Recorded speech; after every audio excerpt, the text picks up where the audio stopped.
tea. Who could it be? Why, it's Rina Lunette. Infinity, I'm slumbering. Idle swing right into your dreams. We're using my new mic today, so I hope you like it. Everyone say thank you, senpai. we got the new mic, yeah. I had to finish setting it up because I realized the headphones were backwards, or the ears were backwards, so I had to fix that. But yeah.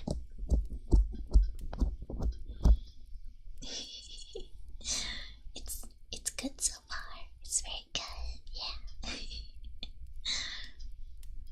Let me move it just a little this way, so I can easily, yeah. And then, am I pooping your ears? Yeah, these are there. Yep. Going in for the tufts, guys. I'm going in for the tufts. Nice little tuft fluffing. Yeah. No. Fluffing up the tufts, yeah.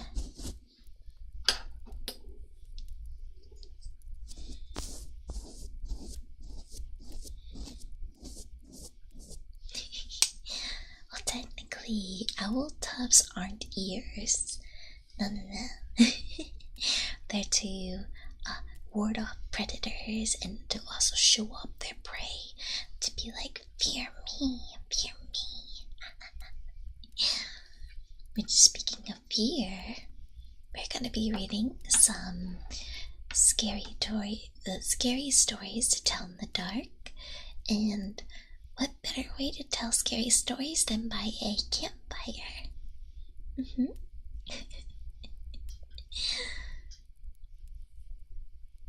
Yeah. Owls are just very fascinating, aren't they? But we got, of course,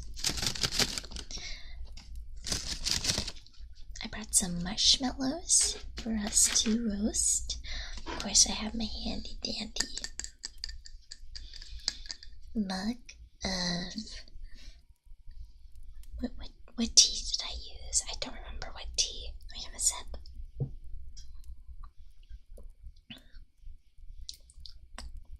Ginger tea with some honey. I also have a bowl of water.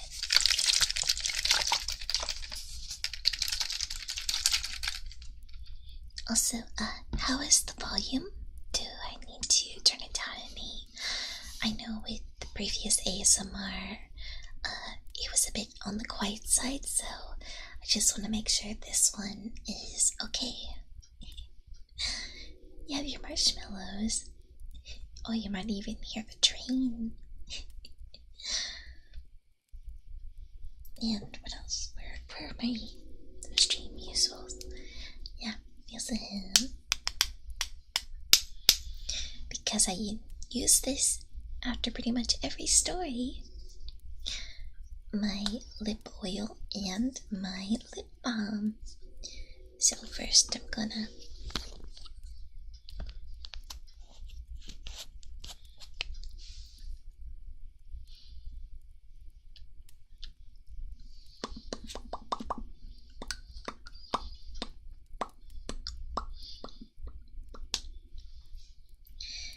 there's the lip balm and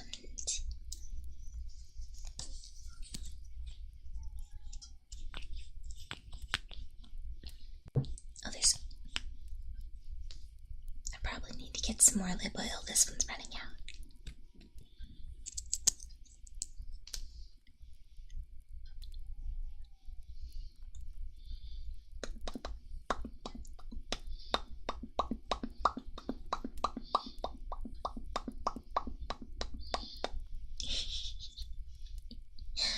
How is everyone doing tonight? Also, sorry, my chapstick fell. how's everyone doing before we get into reading some stories? Volume is good. Nice, nice. Audio is good. Nice. That's understandable if it gives you a headache. Yeah. If it gives you a headache, please take care of yourself. Hop out of the stream. Yeah, no headaches here. Only chill spoopy vibes. Because I am gonna be reading some pieces from the Scary Stories to Tell in the Dark book, collected from Folklore and Retold by Alvin Schwartz. So it's a pretty popular book, and there's a couple really good, your standard campfire spooky stories. Okay, so the question is, what book or what story should we read first? Ooh. Okay, cozy night, chilling and working on some stuff. You'll tough it out, but if honestly, if you do get a headache, please take care of yourself. Take care of yourself, alright? No bad health. Health must be a-okay. We care for everyone's health and well-being here, alright? Alright. Okay. Also, can you guys hear the fire crackling in the background? Not that.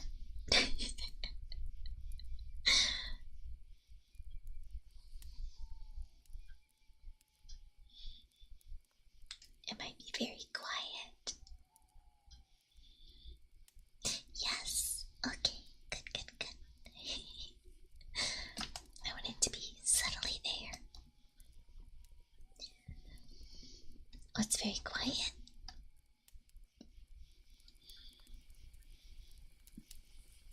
How is that?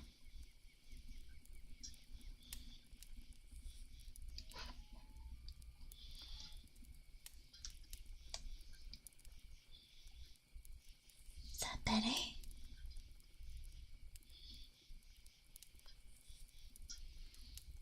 Lovely ambiance. As we should, we're camping.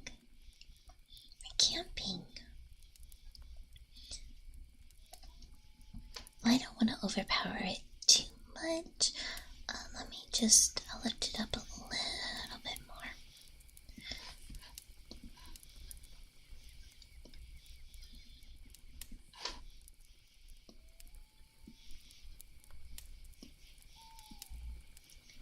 Okay, how is that? Is it still not very heard? I mean, you would just want it not too loud, just in the background. I think that's about right. Yeah, okay. So the first story we'll be reading is called, give me 1 second.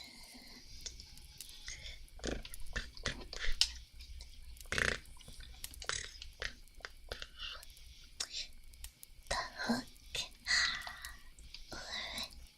What could this be about? Okay, I may actually have to maybe I do need to freeze a little bit so I can actually get my glasses.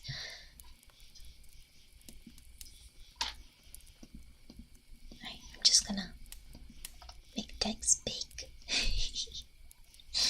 Alright, here is The Hook.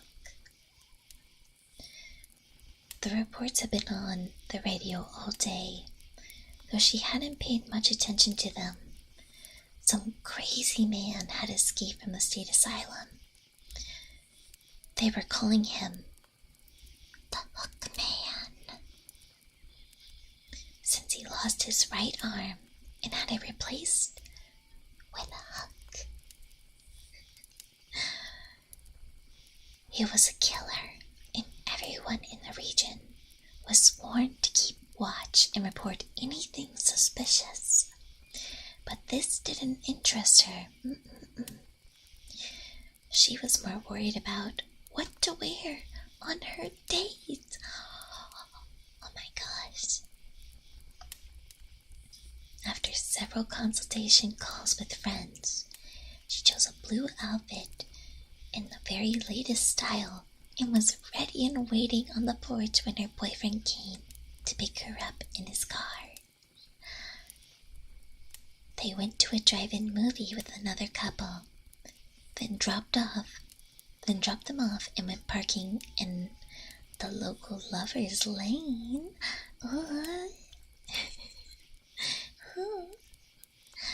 The blue outfit was a hit, and she cuddled close to her boyfriend as they kissed to the sound of romantic music on the radio.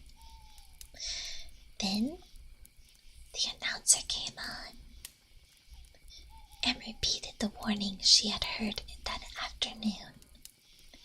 The insane killer with a hook in the place of his right hand was loose in the area.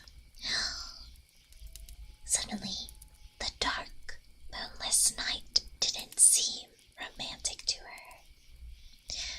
The lover's lane was secluded and off the beaten track, a perfect spot for a deranged madman to lurk. But she thought, pushing her amorous boyfriend away, "Maybe we should get out of here," she said. "That hook man sounds dangerous." "Oh, come on, babe. It's nothing," her boyfriend said, trying to get another kiss. She pushed him away. Good for her. Good for her. "No, really. We're all alone out here and I'm scared," she said. They argued for a moment. Then the car shook a bit, as if something or someone had touched it. She gave a shriek and said, "Get us out of here." "Jeez," her boyfriend said in disgust, but he turned the key and went roaring out of Lover's Lane with the screeching of his tires. Damn, this boyfriend sucks. They drove home in stony silence, and when they pulled into her driveway, he refused to help her out of the car. What the fuck? He was being so unreasonable to her, she fumed herself. She opened the door and stepped out into the driveway with her chin up and her lips set. Whirling around, she slammed the car door as hard as she could, but then she screamed. Her boyfriend leaned out of the car and caught her in his arms. "What is it? What's wrong?" he shouted. Then he saw it. A bloody hook hung from the handle of the passenger side door. "Oh, sleep, babes. So scary. So scary." Honestly, that is the true horror. The boyfriend sucked. He did not deserve the blue dress. No, no, no.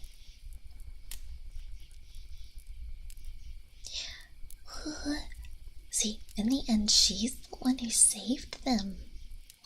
"It's okay, sleep peeps. It's okay. It's okay. It's okay." Little tough. Petting your tufts. Petting your tufts. Head pats.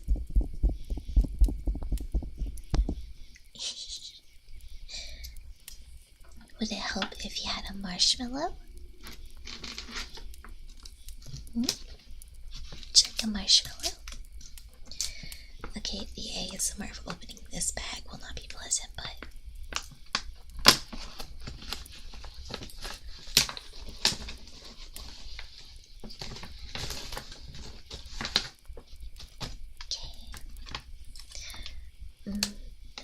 marshmallow looks good, so I think I'm gonna eat this one. I'll gently tosses you a marshmallow ASMR. Swish. Got it. Alright.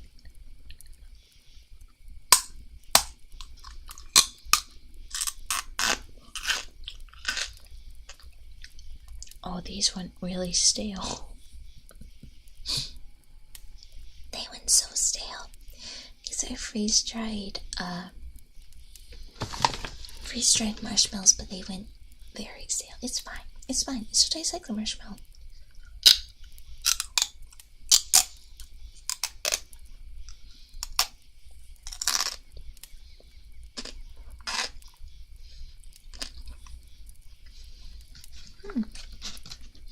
Still not bad. It's just really stale. I got some quality crunches in there. And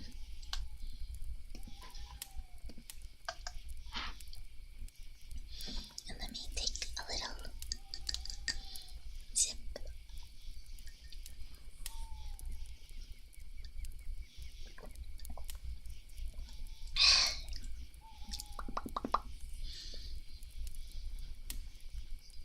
Alright, and the next story in the book is kind of in the same realm.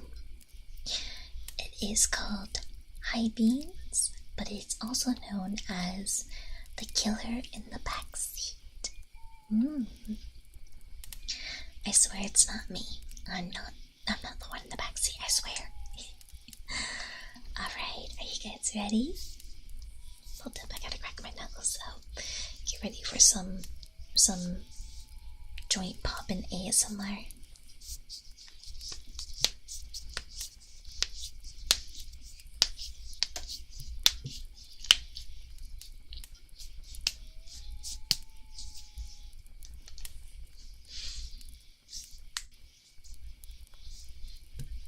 What? Alright. Here, okay, let's start.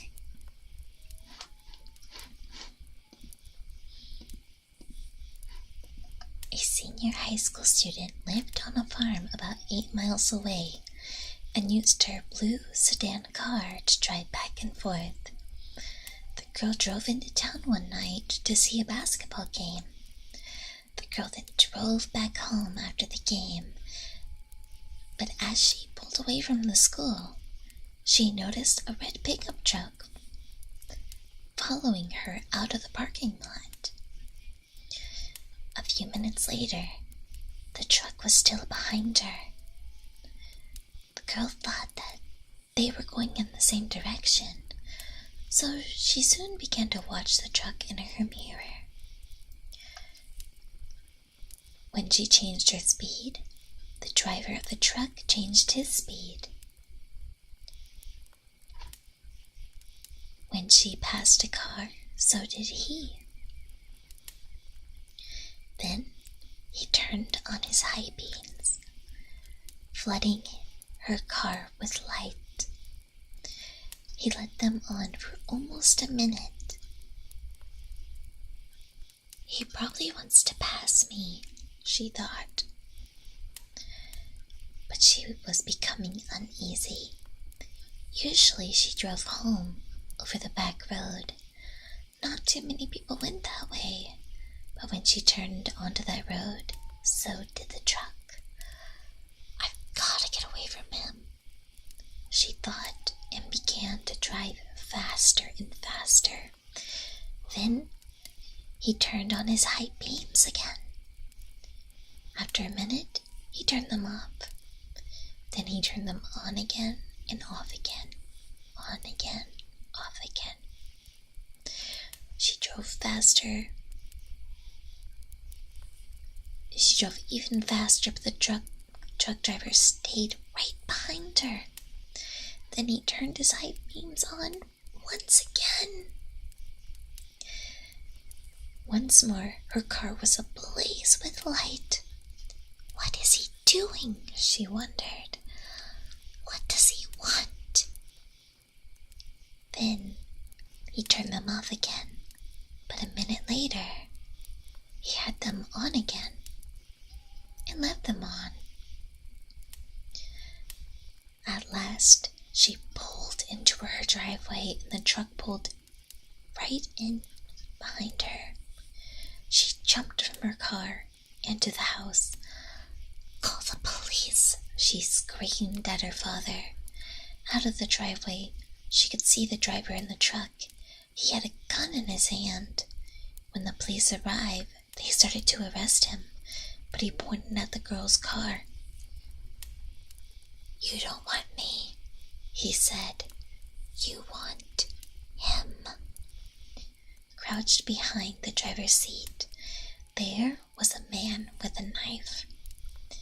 As the driver of the truck explained it, the man slipped into the girl's car just before she left school.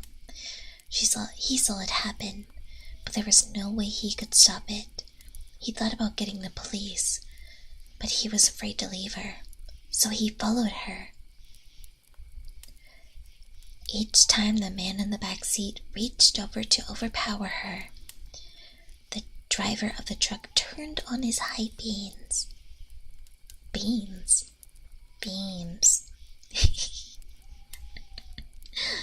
Then the man would drop down, afraid that someone might see them.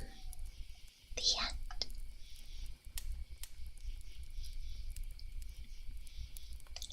Oh no, he's gonna shoot. Honestly,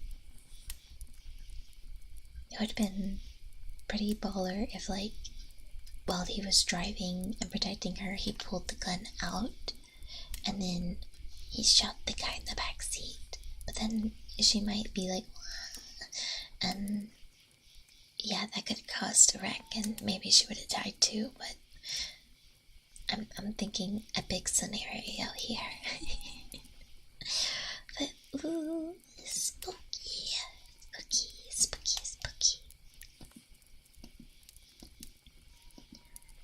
Okay, let me.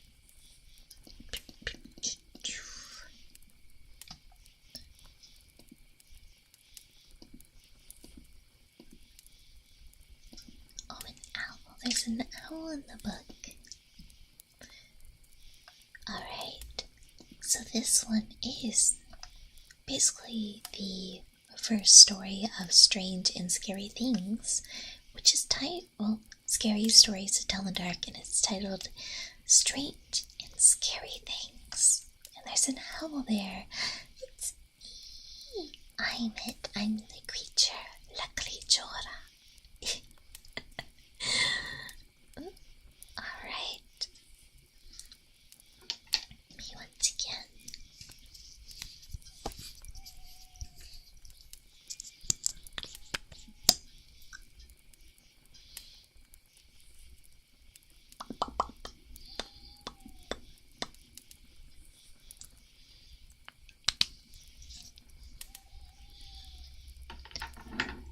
Pioneers used to entertain themselves by telling scary stories.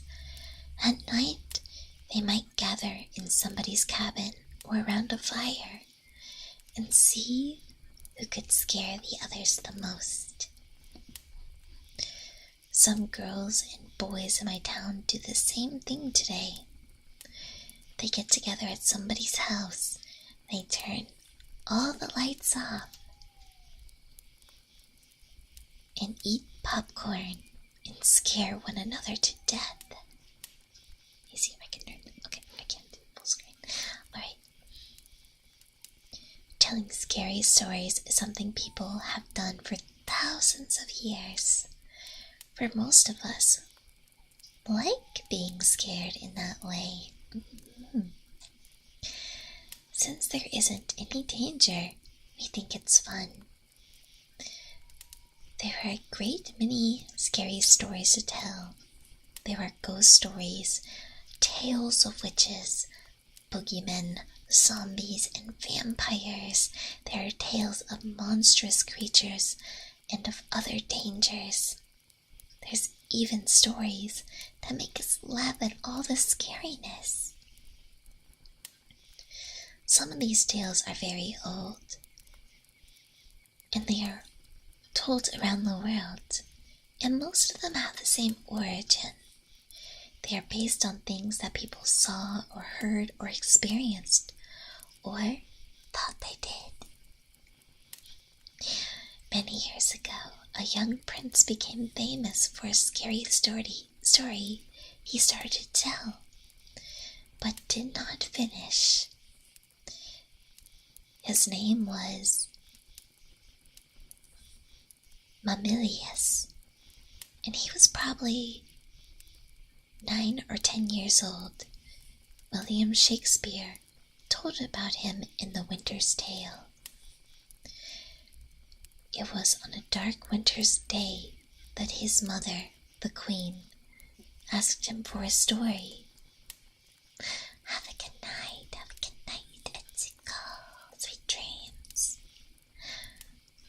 A sad story, a sad tale's best for winter, he said.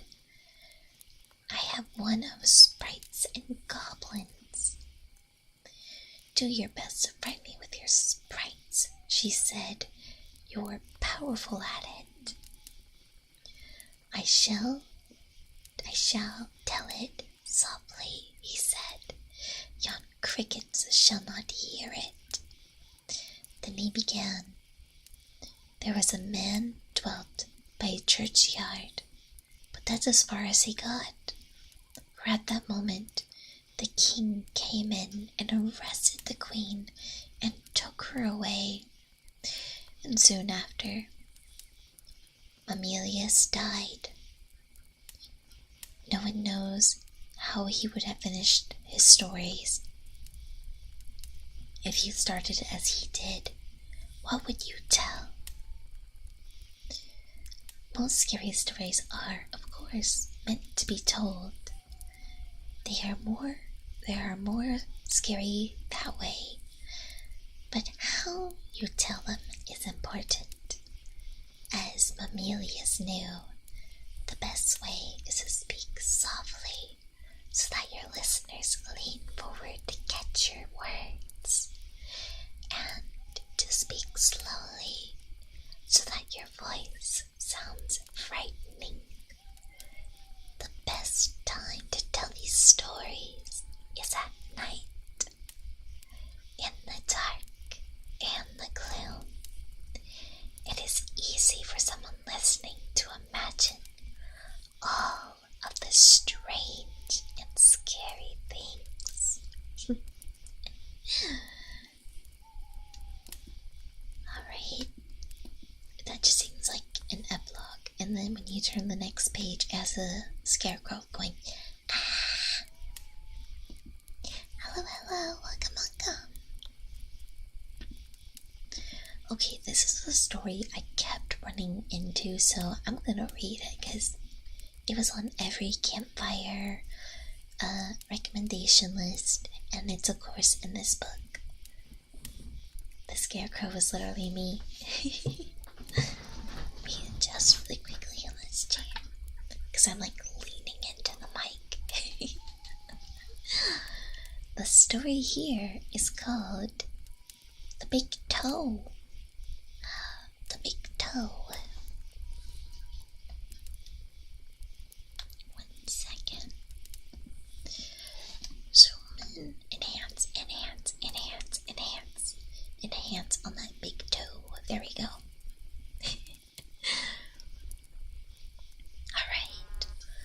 A boy was digging at the edge of the garden when he saw a big toe.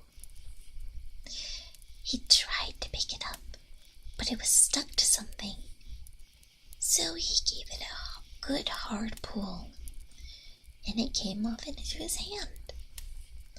Then he heard something groan and scamper away. The boy took the toe into the kitchen and showed it to his mother. It looks nice and plump, she said. I'll put it in the soup and we'll have it for dinner. Oh, they're a family of cannibals. Oh. That night, his father carved the dough into 3 pieces. Why do I feel like this is not going to be the, we're just supposed to take it at face that this child picked up a toe and was like, ooh, and the family's like, ooh, and we're just supposed to nod along that it's happening. And then they each had a piece. Then they did the dishes, and when it got dark, they went to bed. The boy fell asleep almost at once, but in the middle of the night, a sound awakened him. It was something out in the street. It was a voice, and it was calling to him. Oh my god. Okay, I have to read this part. Oh god. Where's my toe? It groaned. When the boy heard that, he got very scared. And he thought, it doesn't know where I am. It'll never find me. Then he heard the voice once more, only now it was closer. Where's my toe? It groaned. The boy pulled the blanket over his head and closed his eyes. I'll go to sleep, he thought. When I wake up, it will be gone. But soon, he heard the voice. He heard the back door open again. Heard the voice. Where is my toe? It groaned. Then the boy heard footsteps moving through the kitchen, into the dining room, into the living room, into the front hall. Then slowly they climbed up the stairs. Closer and closer they came. Soon they were upstairs in the hall. Now they were outside his door. Where's my toe? The voice groaned. His door opened, shaking with fear. He listened to the footsteps slowly move through the dark towards his bed. Then they stopped.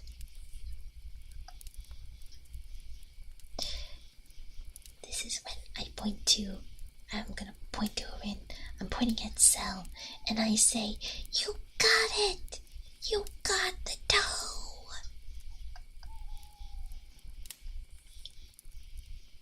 The big toe, that's basically the end of the story. But it says here, the big toe also has another ending. When the boy hears the voice calling for its toe, he finds a strange-looking creature up in the chimney. The boy is so frightened he can't move. He just stands there and stares at it. Finally, he asks, what you got such big eyes for? The creature answers, to look you through and through. What you got such big claws for? To scratch up your grave. What do you have a big mouth for? To swallow you whole. What do you got such sharp teeth for? To chomp your bones. And you give the last line and pounce on one of your friends because Cell has the toe. Everyone jump Cell. They got the toe. Mitosis.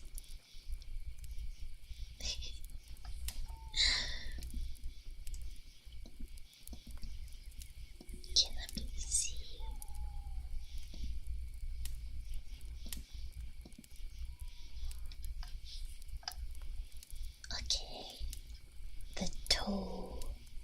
heed the warning of the toe. Also, don't eat a toe, because that's cannibalism.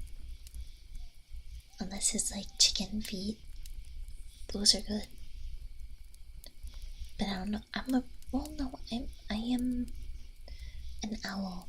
I technically can eat other birds, so it's fine. I can eat all the chicken feet I want. Yeah, I can't jump, so it's okay. Cell can just have the toe. It's all good. Alright. Gonna hydrate a little bit. This time with some water.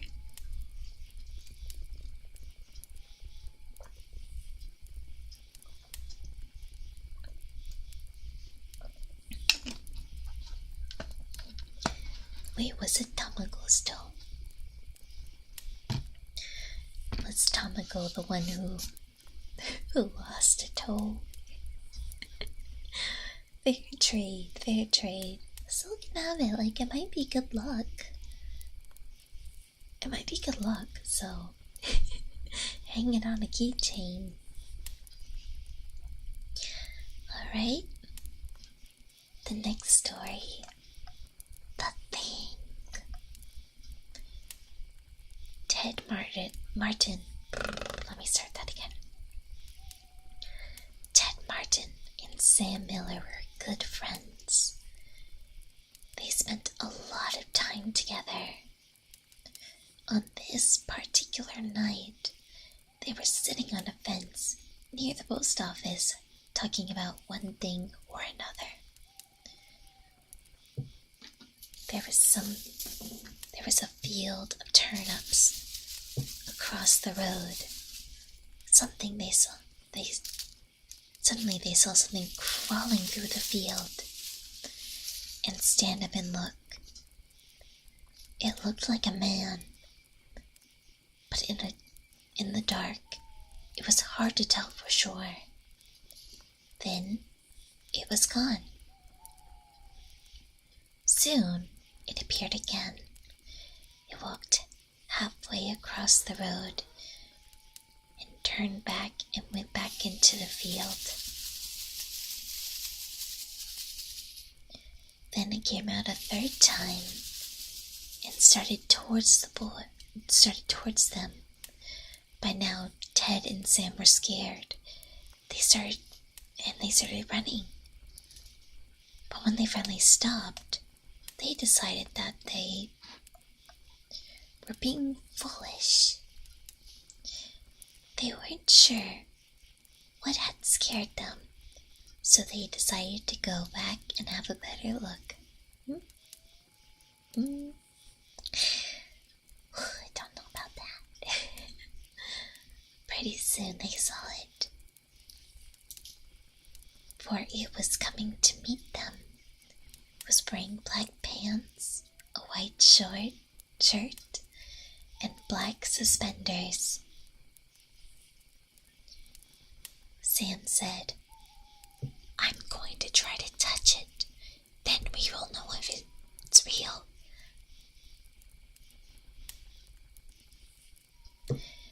He walked up to it and peered into its face. It had bright, penetrating eyes sunk deep into its head. It looked like a skeleton. And again, Ted took one look and screamed. Then again, he and Sam ran, but this time the skeleton followed them. When they got to Ted's house, they stood in the doorway and watched it. It stayed out in the road for a while, then it disappeared. A year later, Ted got sick and died. Toward the end, Sam sat up with him every night. The night Ted died, Sam said he looked like the skeleton.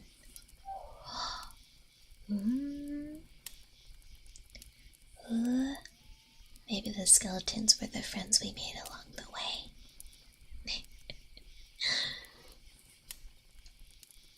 And yes, I'm doing alright today. I hope you're doing well. Alright, the next story. Oh gosh, my neck. Ooh.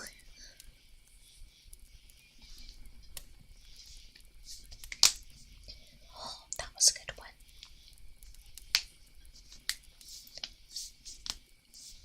The game of, is it the fire crackling or is it Rina's joints?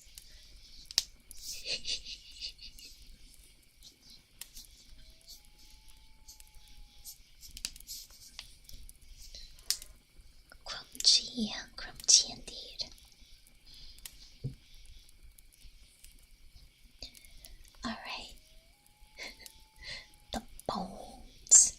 Crunchy bones. Oh, that was my shoulder. Ooh. ASMR bone crunching stream. Let's go. Alright. Next story. Cold as clay. A farmer had a daughter for whom he cared more than anything on earth. She fell in love with a farmhand named Jim. Let me mute for a second, I gotta see.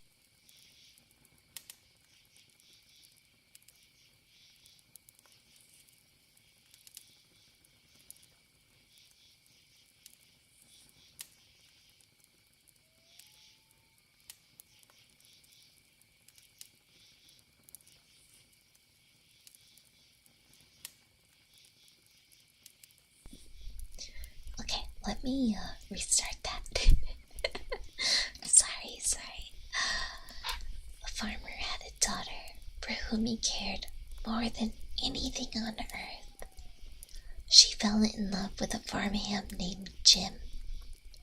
But the farmer did not think Jim was good enough for his daughter.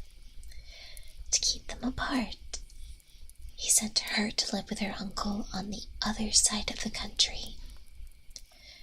Soon after she left, Jim got sick, and he wasted away and died.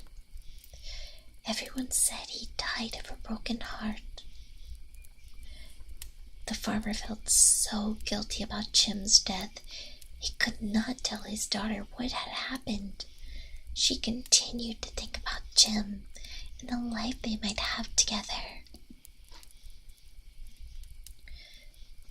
One night, many weeks later, there was a knock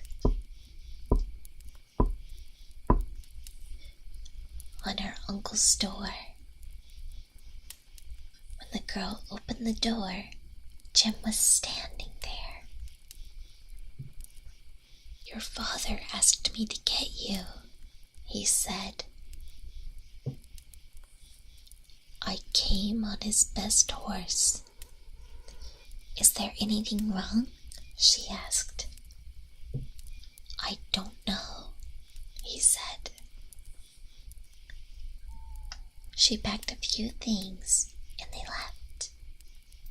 She rode behind him, clinging to his waist. Soon he complained of a headache. It aches something terrible," he told her. She put her hand on his forehead. "Why, you are as cold as clay," she said. "I hope that you're not ill." And she wrapped her handkerchief around his head. They traveled so swiftly that in a few hours they reached the farm. The girl quickly dismounted and knocked on the door.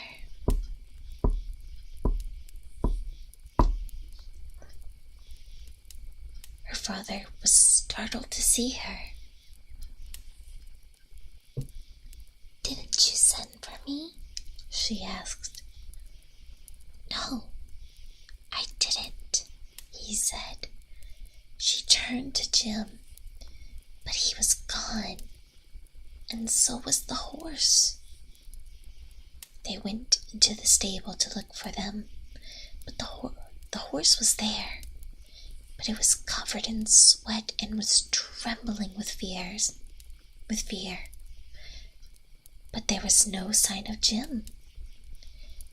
Terrified, her father told her the truth about Jim's death. Then he quickly went to see Jim's parents. They decided to open his grave. The corpse was in the coffin, but around its head they found the girl's handkerchief. Aww, that was actually kind of sad. What the heck was that in my room? Oh god, Tamako, it's Jim. Actually, it's the toe person. They're in your room, Tamako. Blame someone else who took a toe.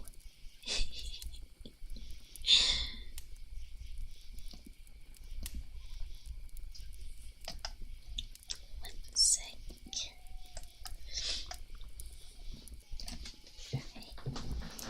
If it makes you feel better, it's time for another steel marshmallow break. Tossing one over to y'all. Yeah, let me grab one.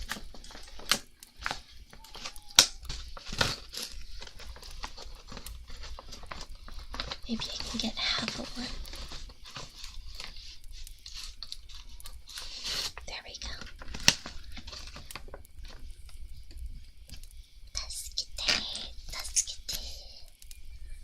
Alright.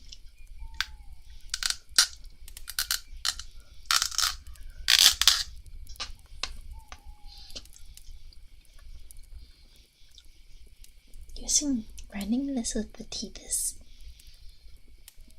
very oddly sound. I can't find solace in this rock hard sweet treat. There you go.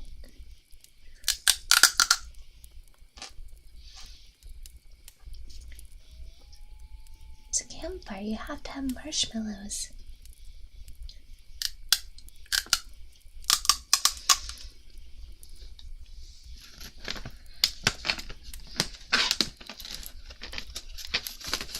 Even if they're very stale. Very, very stale.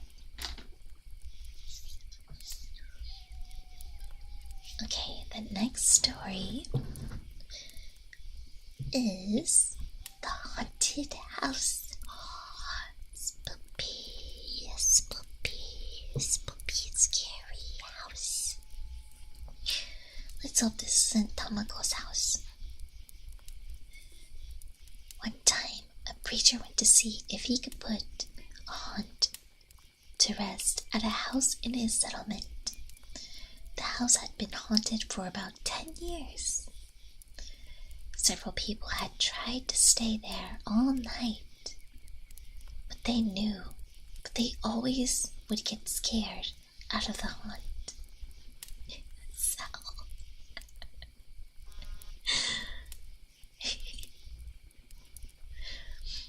So the preacher took his Bible and went to the house,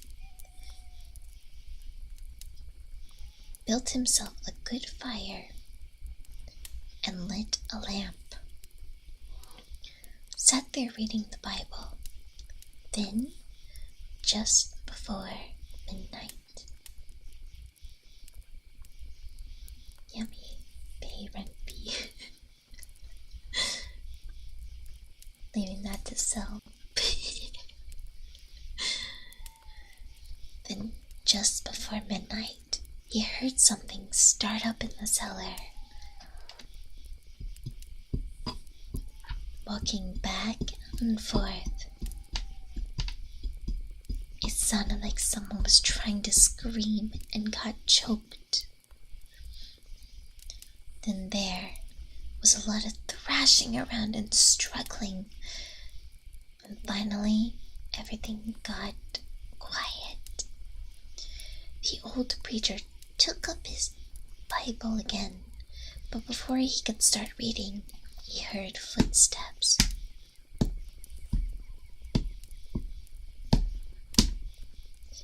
Coming up the cellar stairs. He sat watching the wall. He sat watching the door and began. Oh, I keep messing with this, and I'm sorry. He sat watching the door to the cellar, and the footsteps kept coming closer and closer. He saw the doorknob turned.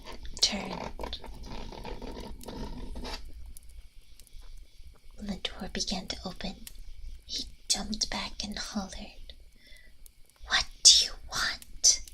The door shut back easy like, but there wasn't a sound.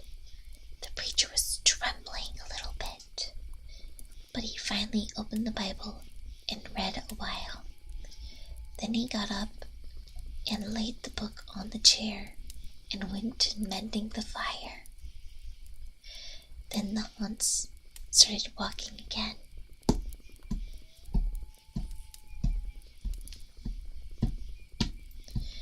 And step, step, step up the cellar stairs. The preacher sat watching the door, saw the doorknob turn, and the door open. It looked like a young woman. He backed up and said, "Who are you? What do you want?"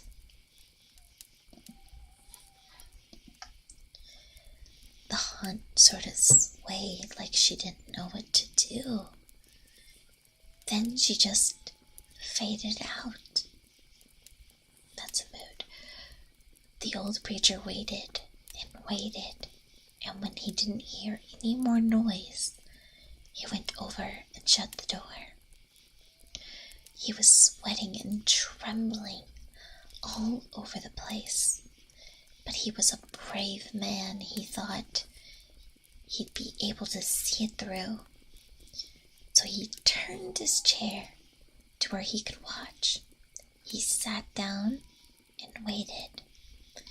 It wasn't long before he heard the haunt start up again. Step, step, step, step. Closer and closer. Step, step. And it was right at the door. The preacher stood up and held his Bible out before him. Then the knob slowly turned, and the door opened wide. The time the preacher spoke quiet-like. He said, "In the name of the Father, the Son, the Holy Ghost, what are you, and who are you, and what do you want?" The haunt came across the room, straight to him, and took a hold of his coat. It was a young woman about 20 years old. Her face was torn and tangled, and the flesh was dropping off of her face, so all he could see were the bones and part of her teeth. She had no eyeballs, but there was a sort of blue light way back in her eye sockets, and she had no nose to her face. Then she started talking. It sounded like her voice was coming and going with the wind blowing it. She told him how her lover had killed her for her money and buried her in the cellar. She said if the preacher would dig up her bones and bury her properly, she could rest. Then she told him to take the end joint of the little finger from her left hand and lay it in the collection plate next to the church meeting, and he'd find out who murdered her. And she said, "If you come back here once more after that, you'll hear my voice at midnight, and I'll tell you where my money is hid, and you can give it all to the church." The aunt sobbed like she was tired, and she sunk down towards the floor and was gone. The preacher found her bones and buried them in the graveyard. The next Sunday, the preacher put the finger bone in the collection plate, and when a certain man happened to touch it, it stuck to his hand. The man jumped up and rubbed and scraped and tore at the bone, trying to get it off. Then he went to screaming like he was going crazy. Well, he confessed to murder, and they took him to jail. After the man was hung, the preacher went back to the house one midnight. The aunt's voice told him to dig under the hearth rock. He did, and he found a big sack of money. And while the aunt had held on to his coat, the print of those bony fingers were burned right into the cloth, and it never came out. The end. That actually has like a really sweet ending. I like it. She got vengeance. She said, hold up. Let me prank him. This is how we're gonna catch him. I need to prank him. Preacher was like, bet. He was down for shenanigans. He got some money out of it too.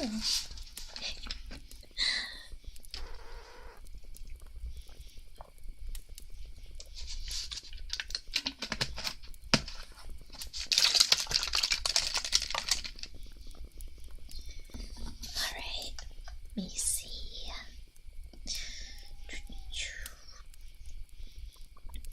Next story is The Guests. A young man and his wife were on a trip to visit his mother. Usually they arrived in time for dinner, but they had gotten a late start, and now it was getting dark. So they decided to look for a place to stay overnight and just go on in the morning.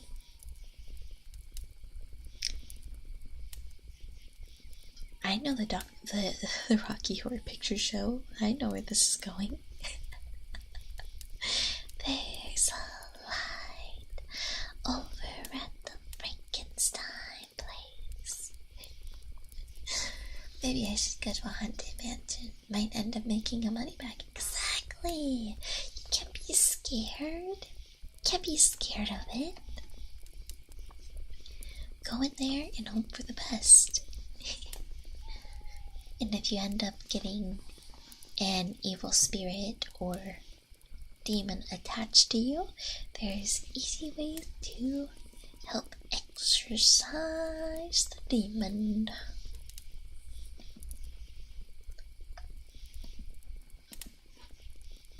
An elderly man and woman came to the door. They didn't rent rooms, they said. They would be glad to have them stay overnight as their guest. They had plenty of room, and they would enjoy the company. The old woman made coffee and brought out some cake. A woman after my heart. And the four of them talked for a while. Then the young couple were taken to their rooms. again explained that they wanted to pay for this, but the old man said that he would not accept money.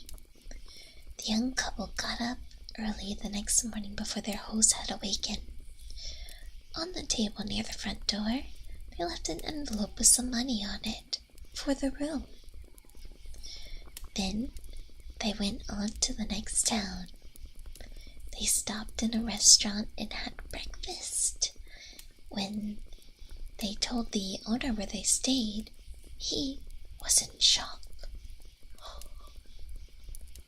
"That can't be," he said. "That house burned to the ground, and the man and the woman who lived there died in the fire."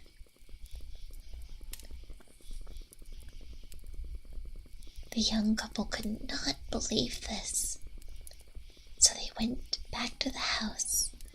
Only now there was no house. All they found was a burned out shell. See if I can break through this without holding the sneeze. They stood staring at the ruins, trying to understand what happened. Then the woman screamed. In the rubble was a badly burned table, like the one they had seen by the front door.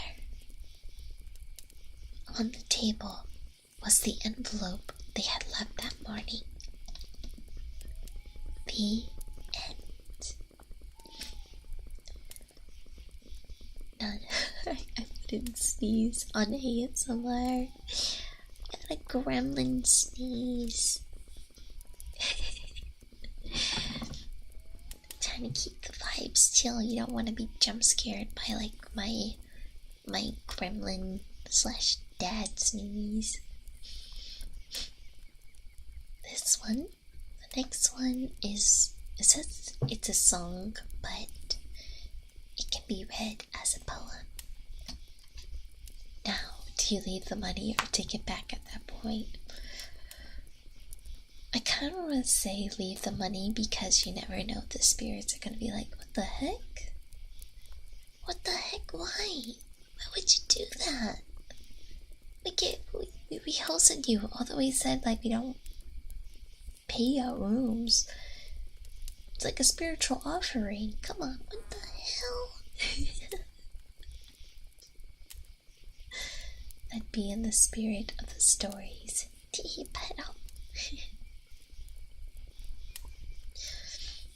Okay, this one is called Her Song, but I will read it as if it was a poem. But aren't songs just poems? And poems are just songs.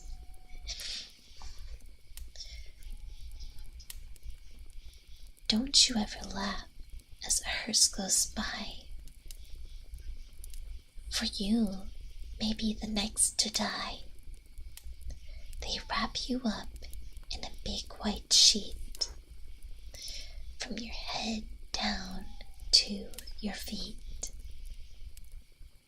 They put you in a big black box and cover you with dirt and rocks. All goes well for about a week. Then your coffin begins to leak. The worms crawl in and the worms crawl out. Perry mentioned. The worms play pinnacle in your snout. They eat your eyes and they eat your nose. They eat the things between your toes. A big green worm with rolling eyes crawls in your stomach and out your eyes. Your stomach turns a slimy green, and fluids pour out like whipped cream.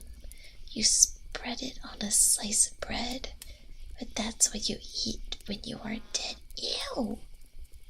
Ew! I should have read this before. That nasty! Nasty! Icky! Ewy! I also had to censor one of the words because It's a word like, you know how some people can't stand the word moist? There's a certain word that is mine. I cannot read it. P-U-S. I can't read it. It just makes icky, ew, nasty. I think I don't go to bed. I think you described the feeling of that graphic scene. Oh, yucky. Yeah. I don't know, I saw her song. I'm like, oh, it can't be that bad. Ooh. Is it just the word or everything about it? Everything about it. I don't mind reading it, but everything about it grosses me out.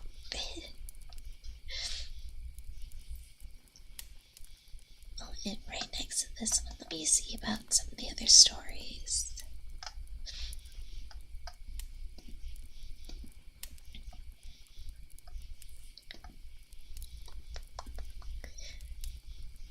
Alligators. Alright, here'll be the next one. Hello, Zaki. Alligators, let's go. Swamp dogs. A young woman in town married a man from another part of the country. He was a nice fellow, and they got along pretty well together. There was only one problem. Every night he'd go swimming in the river. Sometimes he would be gone all night, and she would complain how lonely she was. The couple had 2 sons. As soon as the boys could walk, their father began to teach them how to swim. 1 second.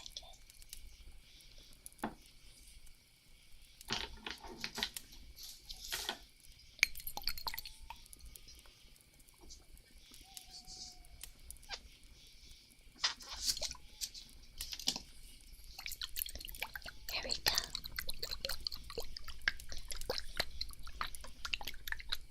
The father began to teach him how to swim, and when they got old enough, he took them swimming in the river at night. Often, they would stay there all night, and the young woman would stay home all by herself. After a while, she began to act in a strange way, at least. That is what the neighbors said. She told them that her husband was turning into an alligator and was trying to turn the boys into an alligator. Honestly, kind of base. Everyone told her there was nothing wrong with the man taking his son swimming. That was just a natural thing to do. And when it came to alligators, they just weren't any nearby. Everyone knew that. One morning, the young woman came running into the town from the direction of the river. She was soaking wet. She said a big alligator with 2 little alligators had pulled her in and tried to get her to eat raw fish. They were her husband and son, she said, but they wanted her to live with them. But she had gotten away. The doctor decided she had lost her mind, and he had put her in a hospital for a while. After that, nobody saw her husband and boys again. They just disappeared. Every now and then, a fisherman would tell about seeing alligators in the river at night. Usually, it was one big alligator and 2 small ones. But people said they were just making it up. Everyone knows there aren't any alligators around here.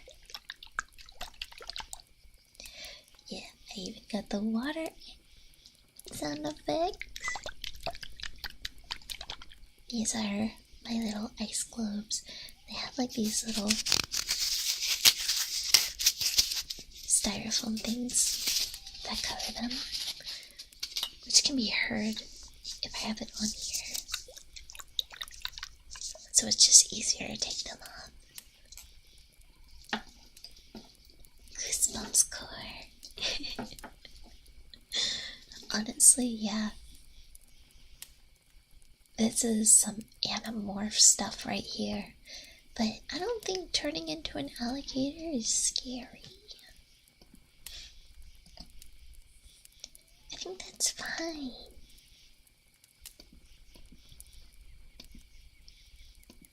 Yeah, let me see. What is it? I'm kind of just skimming the book, so...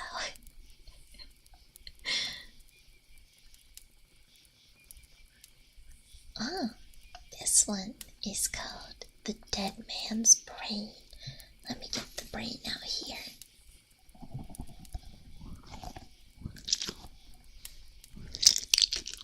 I got the brain. It's in my hand. Squish.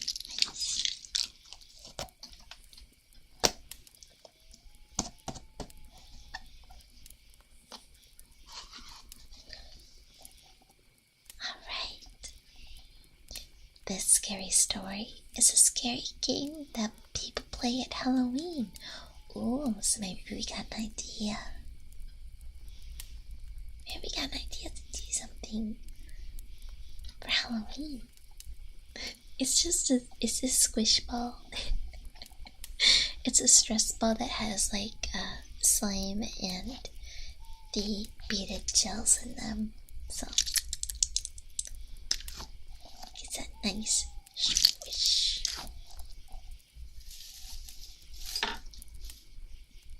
The players sit in a circle in a darkened room and listen to a storyteller describe the rotting remains of a corpse. Well, you read that. Each part is passed around for them to feel. Alright, I'm passing. Here, I'll get another brain that's not as...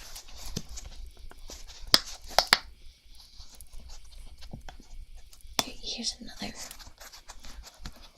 This one has little popping things in it, like some little sensor things. So if this brain is easier for you guys, we're gonna pass this one around.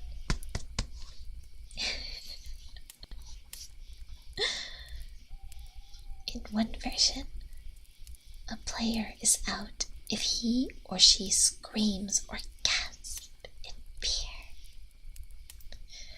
In another version, everybody stays in the end, no matter how scared they get. Here is the story. Once in this town, there lived a man named Brown. Oh, I got the sneeze. Hold up, let me see if I can find it.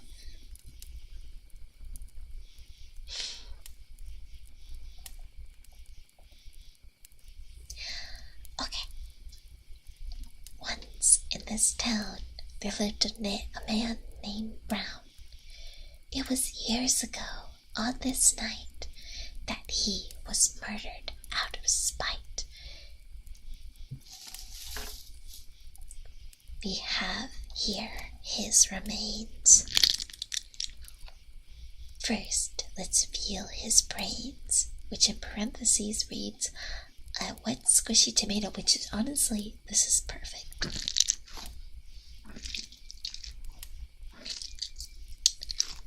So there's the brain. Now, here are his eyes, still frozen with surprise. 2 peeled grapes.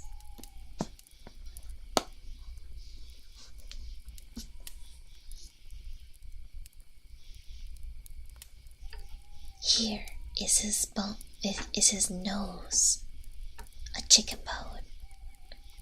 Here is his ear, a dried apricot. And here is his hand, rotting flesh and bone. A cloth or rubber glove filled with mud or ice. But his hair, still grows.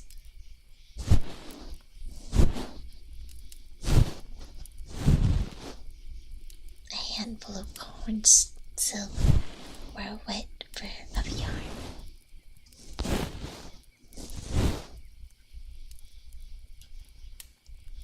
And his heart still beats now and then.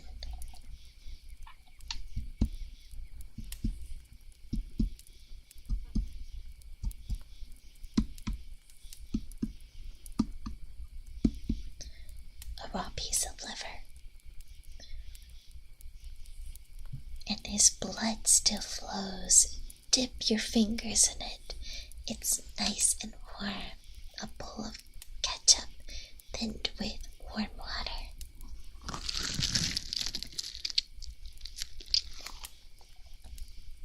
That's all there is, except for these worms. They are the ones that ate the rest of him. Perry! It's Perry. A handful of wet cooked spaghetti noodles. If it's the story, I think it's good. 10 out of 10 squelched, no notes. Alright. We might read just a couple more. Let me see, what is... May I carry your basket?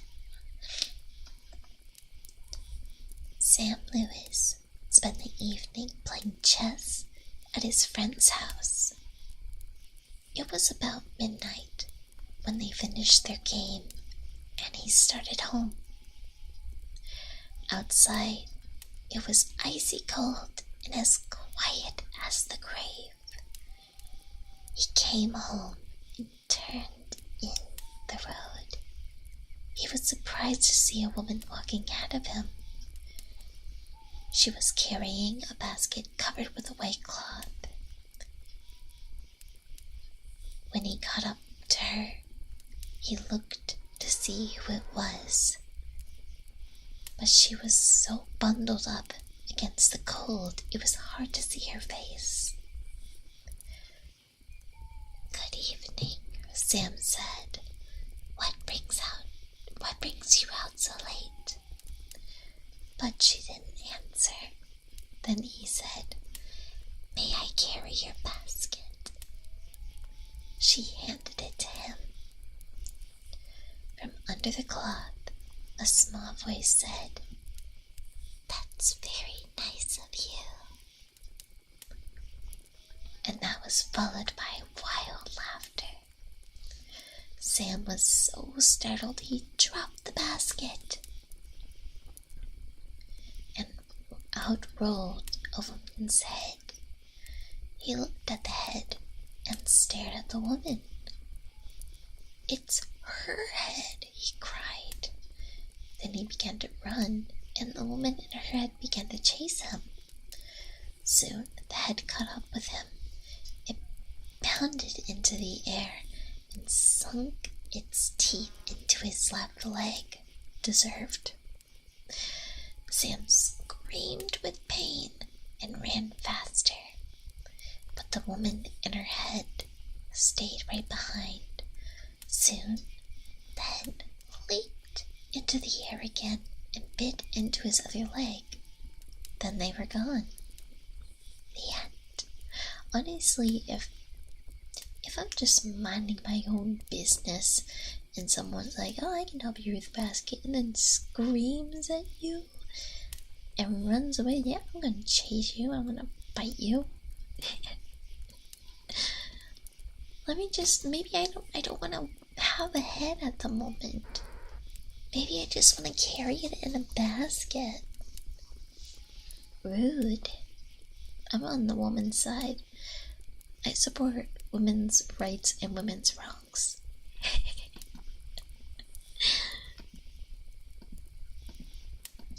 Okay, there is the hook. Hi, beans. Oh, here's a nice classic.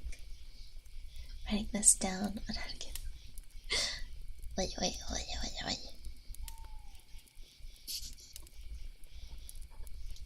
Yep. Punk you for that. To be fair, in this scenario, your head also fell off, so I think this screaming is an appropriate response. I was to be rude. Again, I support women's rights and wrongs. Alright, let me put on some chapstick. The next story is The Babysitter, which is another classic campfire story or just sleepover story.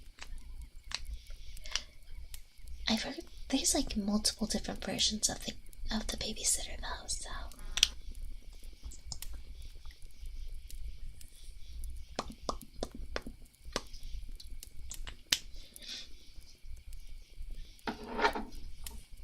alright.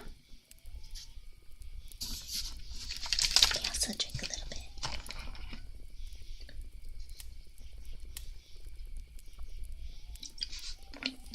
Okay.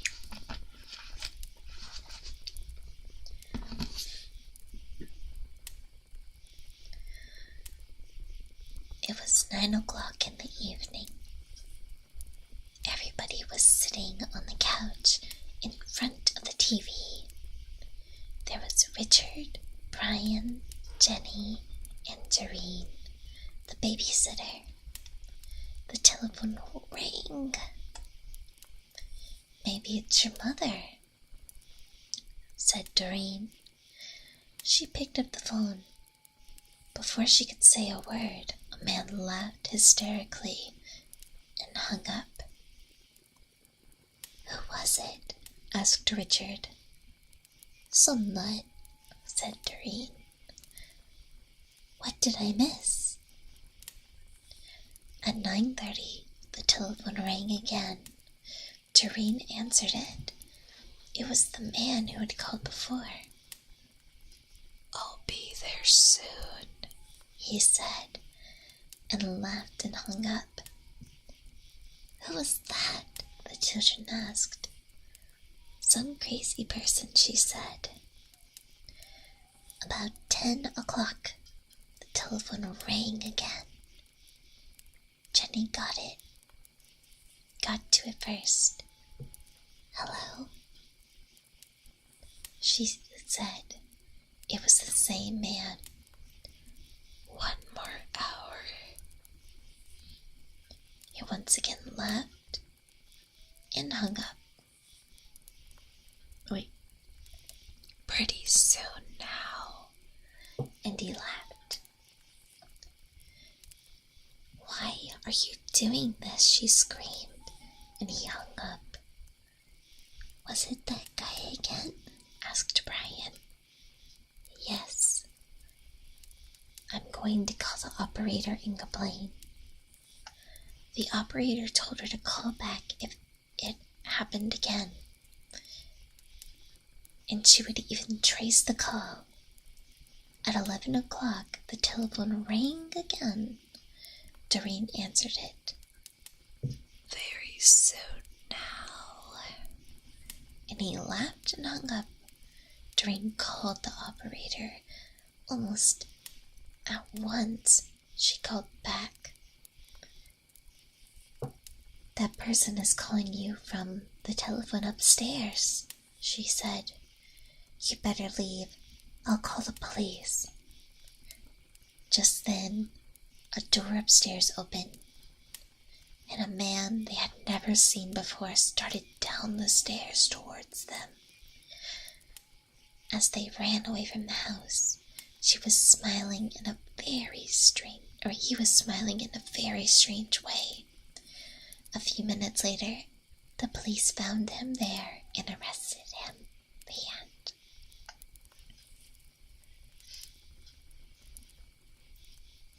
After the second call,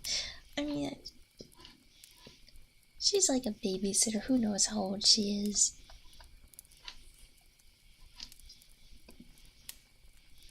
She also, I don't know if they know their house, so I feel like this story is such an old classic and must somehow predates the telephone.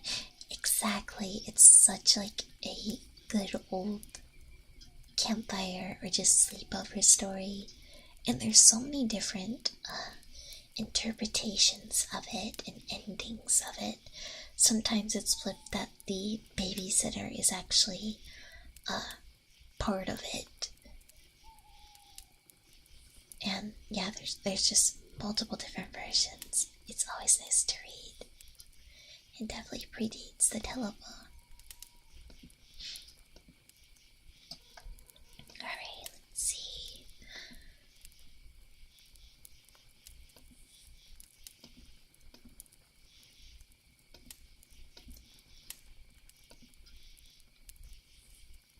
Oh, okay. Might do one, maybe two more stories. What if the babysitter was the baby being sad all along? Oh wait, before we get to that, oh.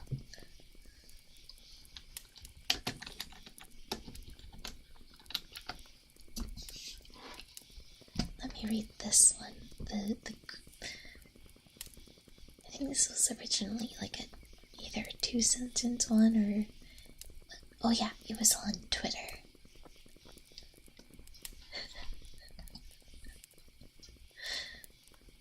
Alright.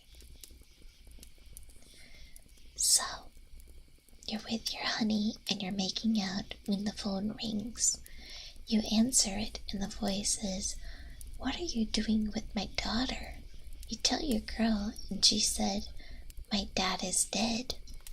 Then who was phone? Who is phone?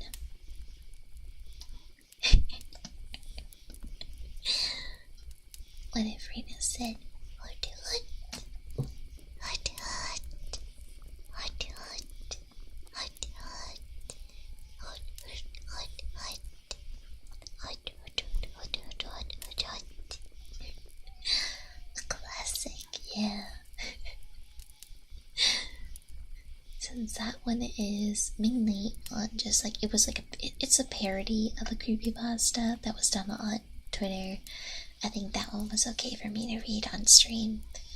When it comes to creepypastas, I kind of have to be careful of what stories to read, because a lot of them do have commercial, like, don't read via stream, and I want to respect those, especially monetizing off of it. So definitely want to respect their wishes, and if I do those, they'll probably be non-monetized member streams. Gentle hoots, oh, blessing to my ear.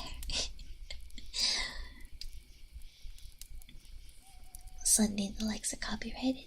Yeah, a bit. Like a lot of the really like Ben Drowned, all those stories, they're, if you scroll down or look at their clause or TOS, I just want to respect it, not to go over them. I think Slenderman might be okay actually, but I know you just really have to make sure their TOS, what is okay to read on stream and so forth. Yeah, respect the writers. Wonder if someone owns the IP rights to Slenderman. There's honestly like a resurgence of Slenderman, and I'm so excited about it. We need to bring the man back. Wait, what is...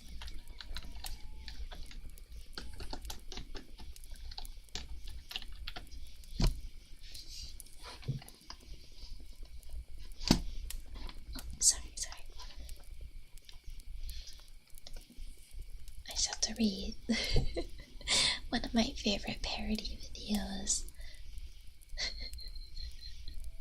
Holy shit, it's the Slender Man, and he's cooking hot dogs on the stove.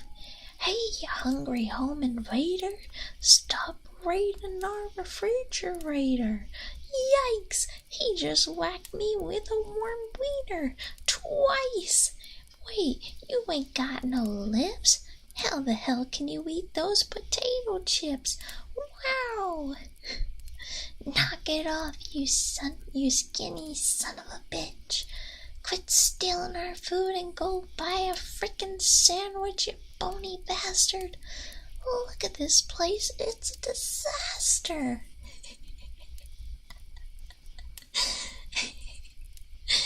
I highly recommend to look up the Sunderman making hot dog videos. Just like the line, "Hey, you hungry home invader, stop raiding our refrigerator," it lives in my head rent free. Then, "It's Slenderman, he's cooking hot dogs on our stove." Highly recommend. This is work can be damned. My cat can still work a grill. I had a mini heart attack at the end of the last one because my neighbor's cat jumped out of my window room, and it shook right when the man came downstairs. "Oh my gosh, Hazel, he's in the house, he's in the house, get out, Hazel."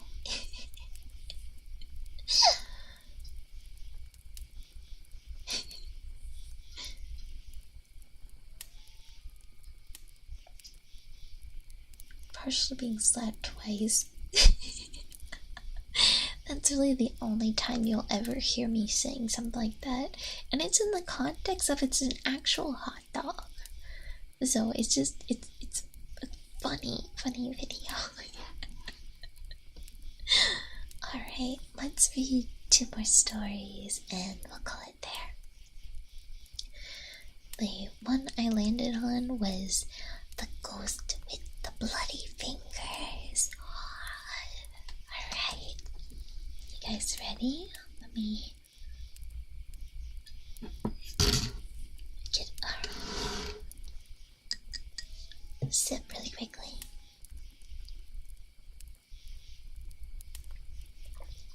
My tea went cold. No, my tea. Oh, an ASMR.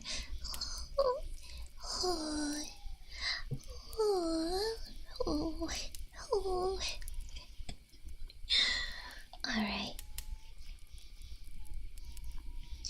The Ghost with the Bloody Fingers.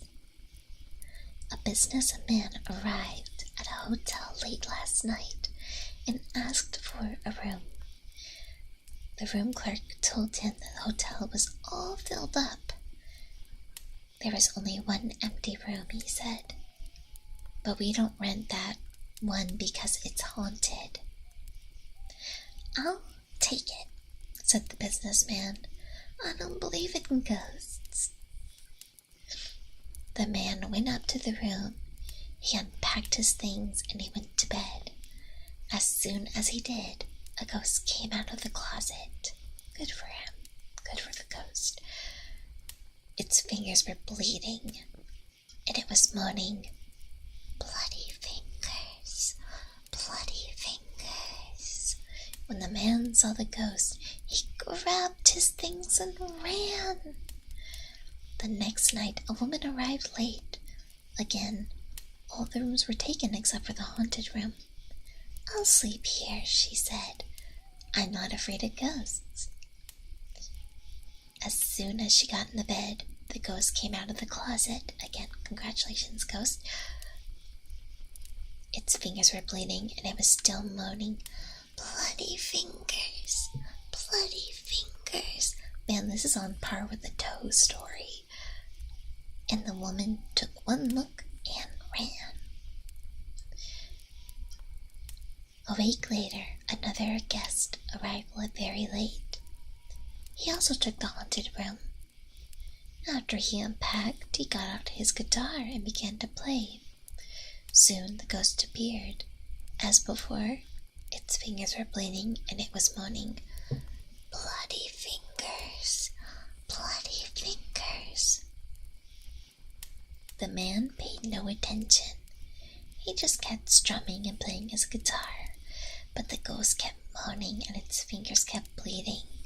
Finally, the guitar player looked up. "Cool it, man," he said. "Get yourself a band-aid. Why is that me coded?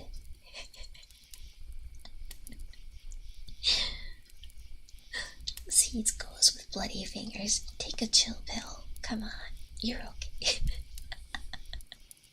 Why are you being silly? Do you want to sing Bloody Fingers? Do you want to make a song? No, unironically. The SVP Infinium Girlies versus me. I think Toka's. Oh, I'm trying to figure out what kind of horror she's best at. It's all chill, man. We'll get you a Paw Patrol band-aid, literally.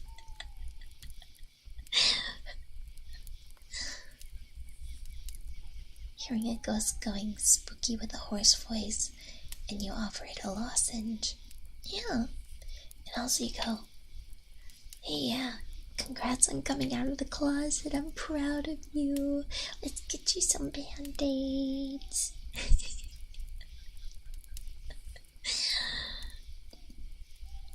Alright. Oh wait, was that the...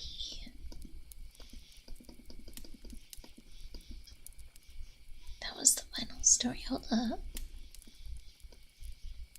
Why are there so many? Oh, okay, those are just sources. Right, let me see. What is a story I haven't read yet?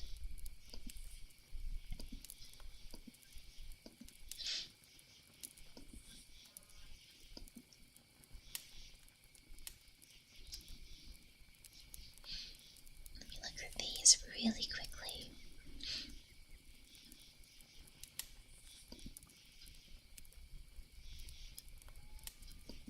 Okay.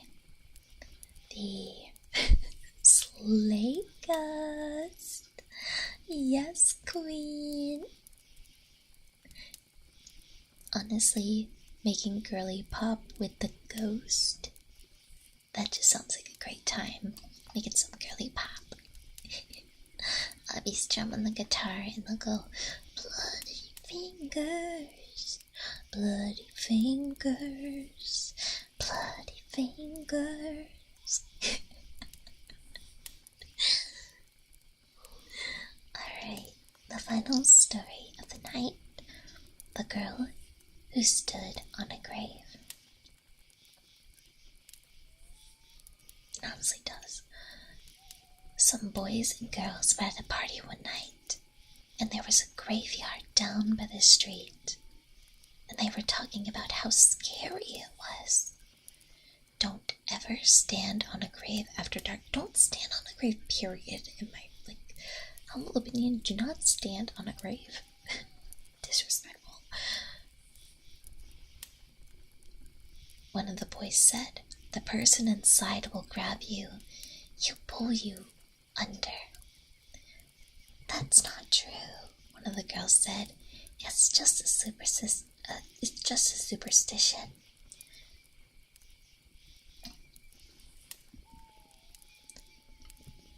I'll give you $1 if you stand on a grave, said the boy.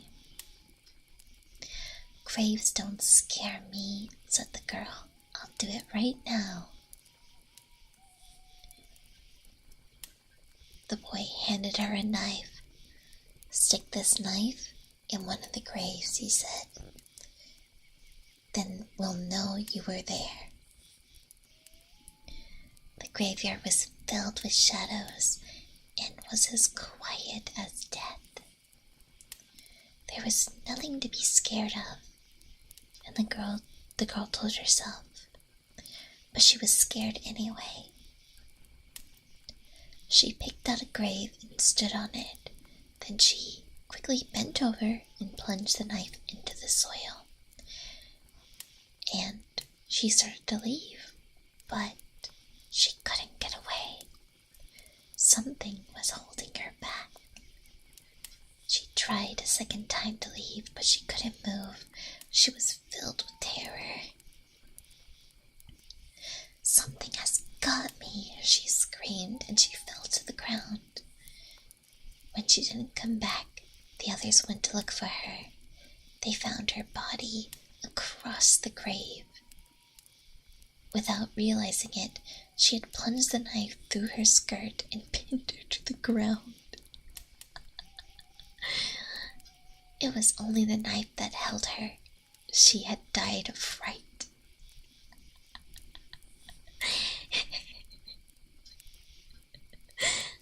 Girl. I was kind of guessing that's where the story was going with that ending.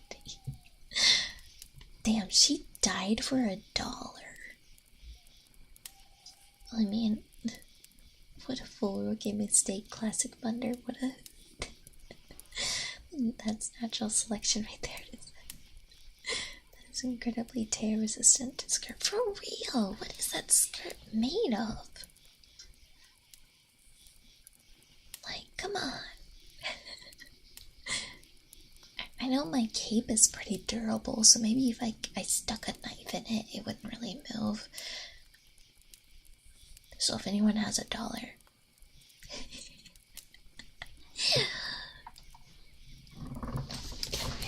get readjusted. But yeah, I think that's a fun story too. Dumb ways to die.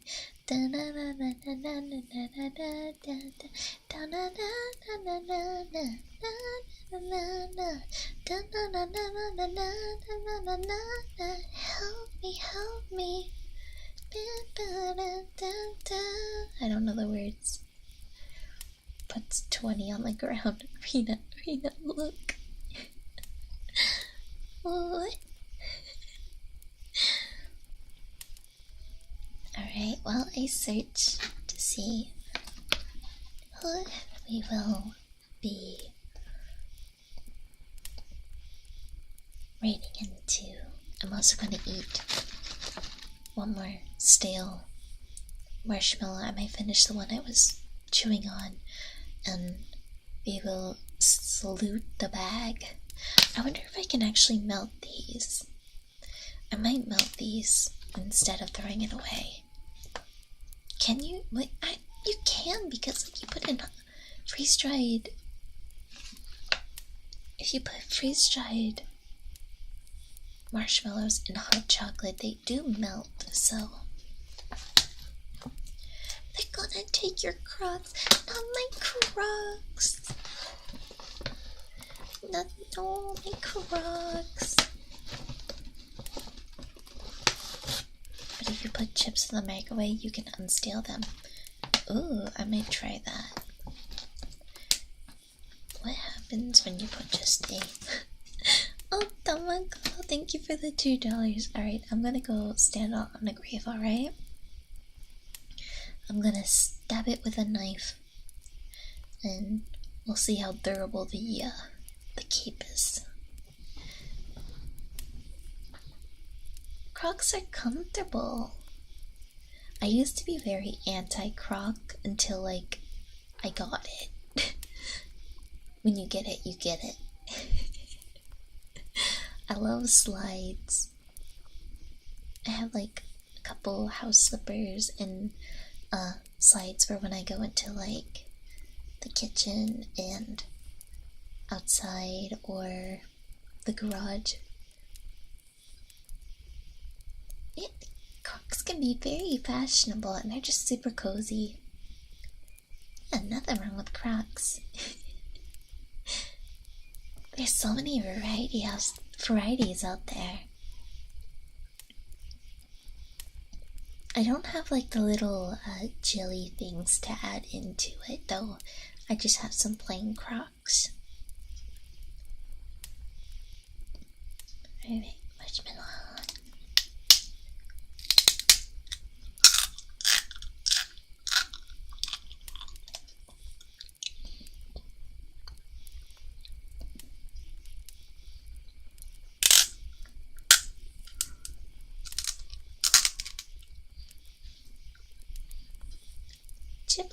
Gibbets. Is it gibbets? That's what they're called?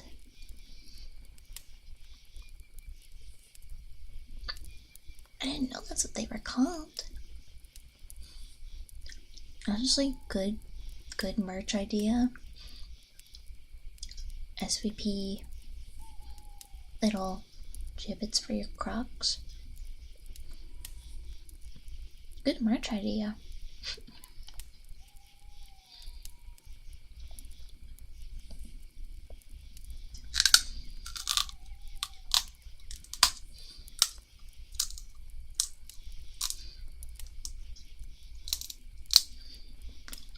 Oh, this one's like extra stale.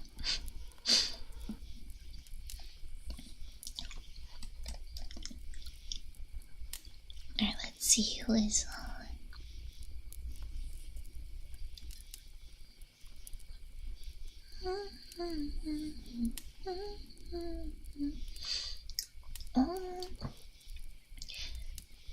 I see Hiyori Mukami is doing her first 3DO ASMR. Oh. Hawaii 27. Crocs obtain the Gibbets Company. And that's why there's holes in Crocs. I did not know that.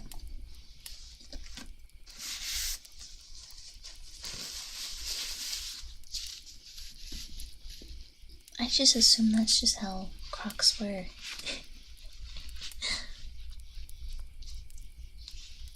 You made your basement in Minecraft? I'm glad. At least someone's making something in Minecraft.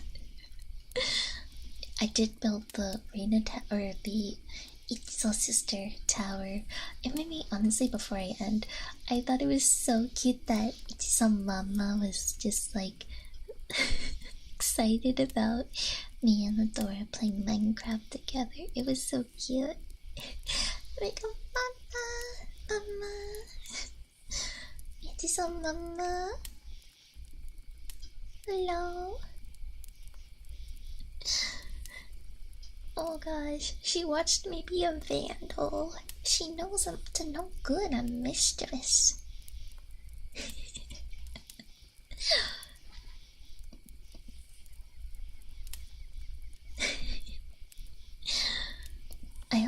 It took me way too long to find the images that I screenshot. Because for some reason, I searched everything. I did not have a Minecraft screenshot folder. I did everything that Reddit or the Minecraft board or it told me to. Nothing was working. I finally was able to. One person was like, okay, log into Minecraft, do this, and there's still no screenshots, but then somehow I found, a random gallery, and I was like, oh, there they are. I just have to individually take them.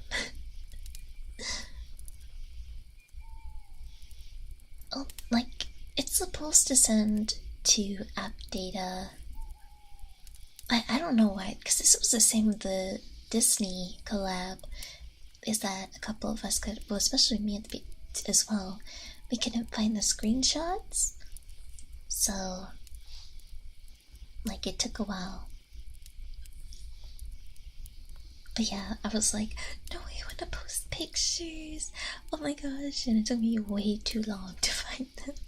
I also love that, where's the, someone edited, my other sister Maria into it because of we saw the pink raft.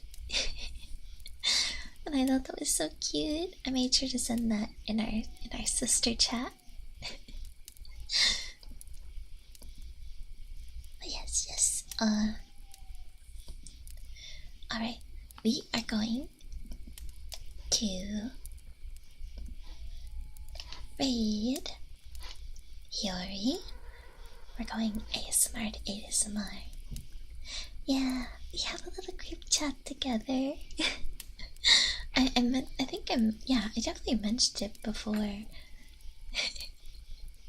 It's where we can, it's basically sharing love. And being like, man, I want to do this with you guys. I would love to do this with you guys. So, we do want to plan some stuff. We definitely want to plan some stuff, but we all know like life gets in the way. So someday we will have a collab. Believe me, we all want to collab so badly together. All right, but let's give a hoot hoot braid to Hiyori, who's doing ear cleaning, massages, and soft whispering. Now that I got my new mic, expect there to be more ASMR. One ASMR every week, if not two. So we're getting back into it, yeah. Alright. I will also have my schedule out tomorrow. So, with that being said, sleep tight and sweet dreams. Nice.